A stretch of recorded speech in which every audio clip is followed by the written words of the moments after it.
What's going on, guys? Josh Baldwin here for Mad Money Millennial, bringing you the latest news and most straightforward information out there for those of you on Social Security, SSI, SSDI, low income, and SNAP or EBT benefits.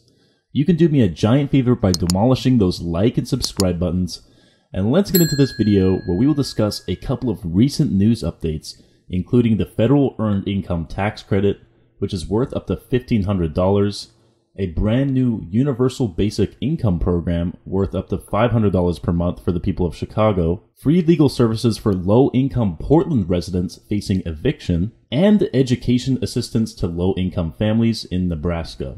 Alright, let's hop straight into a couple of recent news articles that will give us some background into what these programs are and how we could take advantage of them. So this is from CBS News. Millions of low-income Americans eligible for tax refund boost this year. So this is with regards to the earned income tax credit. This tax season, millions of low-income Americans are eligible for a one-time tax break that could save them a ton of money. The federal earned income tax credit, which is aimed at people in the lowest paid jobs, is being tripled for a group of workers who typically don't benefit much from it, which is childless adults. For the tax year that just ended, low-income workers without kids can receive a credit worth up to $1,500, nearly triple what the credit was worth in 2020. The American Rescue Plan, the $1.9 trillion pandemic relief bill signed into law last year by President Joe Biden, expanded the credit, raised income limits, and expanded the ages of eligible workers for 2021. Okay, so how do we find out who is eligible for the earned income tax credit?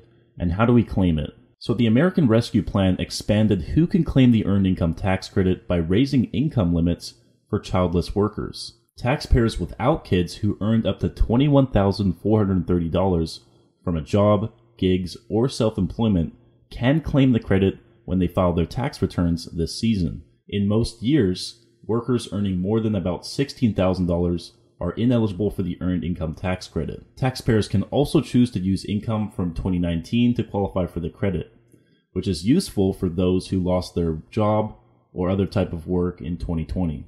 The IRS has also scrapped prior year's age limits for the earned income tax credit, meaning previously only workers ages 25 to 64 could claim it. This tax season, any worker aged 19 or older who meets the income guidelines can qualify for the credit, including 18-year-olds who are homeless or have been in foster care. The American Rescue Plan allows anyone 19 and older who is not a full-time student and who has earnings to claim the expanded earned income tax credit. It expanded both age and income eligibility, and it made the credit larger, according to Chris Cox, Deputy Director of Federal Tax Policy at the Center on Budget and Policy Priorities. Policy experts estimate that between 17 and 20 million workers will benefit from the expanded credit, including older and younger workers who would normally get no credit, and those who will receive more money than usual.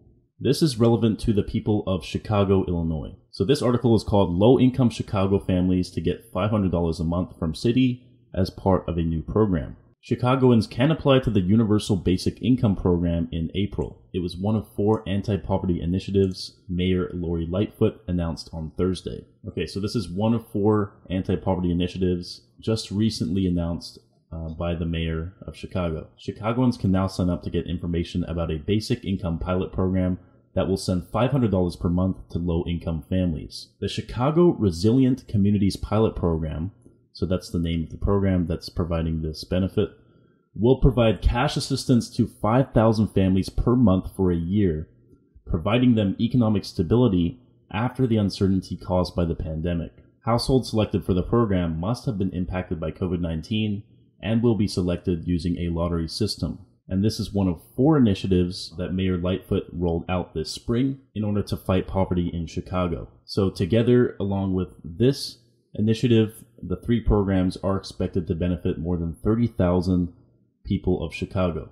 People who wish to participate in the $31.5 million Chicago Resilient Communities Pilot Program can sign up online to get information. So if you're looking to apply for this program, it looks like the application opens up in April. And it also says that residents who are chosen for the program will receive $500 per month for 12 months.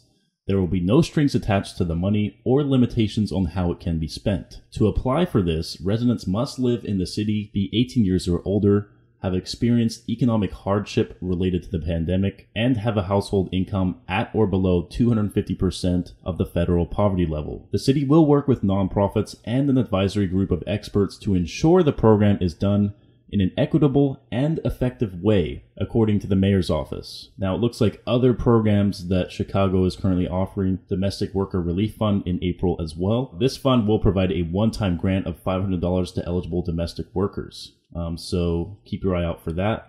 The Chicago Resiliency Fund 2.0. The city will also open applications for this program in April, and this fund will provide residents with a one-time grant of $500. This fund is meant to help residents who were excluded from prior federal stimulus relief programs. So if you were excluded from any other program that you tried to apply for and tried to receive money from in the past and were denied, you can at least try and apply for this fund, which opens up in April, similarly to the other relief funds on this website. The city will also try to combat regressive fines and fees for low-income households through the Clear Path Relief Pilot Program, which will open up on April 1st. So this program will help low-income drivers eliminate debt by paying off the original amount they've been fined on tickets given to them in the past 3 years, according to the city. Okay, so this program is meant to help people who, in a parking space that they weren't meant to be parked in, they got some sort of tracking ticket. So a couple of other perks for this program include people with expired city stickers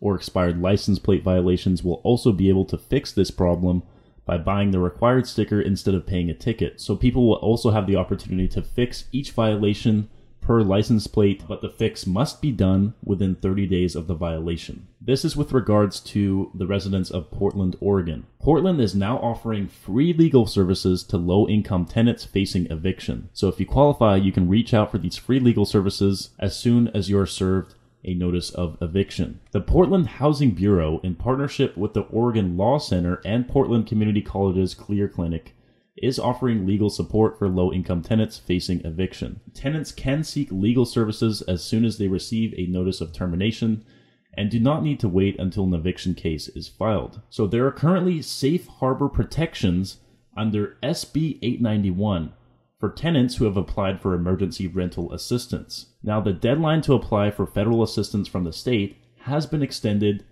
1 additional week, according to the state. The deadline to apply is now March 21st, so anyone who has not applied for emergency rental assistance before, who has fallen behind on rent payments due to COVID-19, are encouraged to apply by 11:59 p.m. on March 21st at OregonRentalAssistance.org. Anyone waiting on a decision on their application cannot be evicted for non-payment so long as the paperwork has been provided to their landlord. Now, this protection is extended through July 1st, 2022. The Oregon Housing and Community Services will begin processing 2022 applications as early as this week.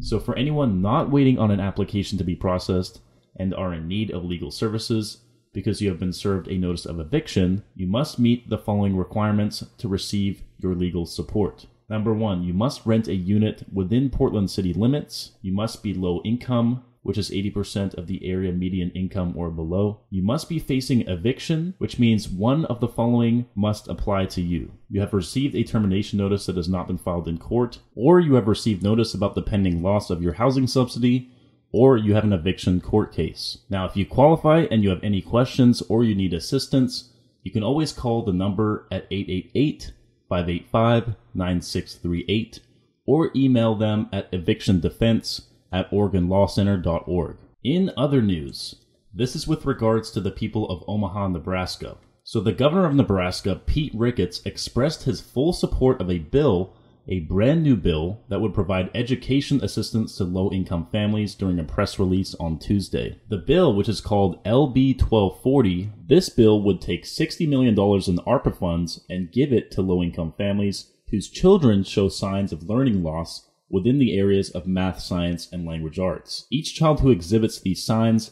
and are on the free lunch program would receive $2,000. This learning loss stems from the almost 2 years where kids did not have the option to be in person at school every day over the pandemic. It was proven that virtual learning was not as effective as in-person learning. The funds would go to help those children who struggled and fell behind due to this new learning style. So if you're a mother who lives in Indiana and you noticed your own child struggling over the past 2 years during the COVID-19 pandemic. This bill will definitely be something that will potentially help them out with their future. Okay, going back to a previous topic, and last but not least, in this final segment, I wanted to cover taxes for low-income families. So this tax season, I know there's been a lot of changes and a lot of confusion as to what is going to be happening this tax season.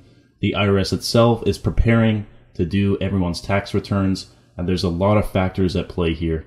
So let's watch this video from CBS News so that we can get a little bit more clarity about what's going on. How do we file our taxes? When do we file our taxes? What's going to happen with our taxes? Let's answer these questions by watching this video. Let's listen up.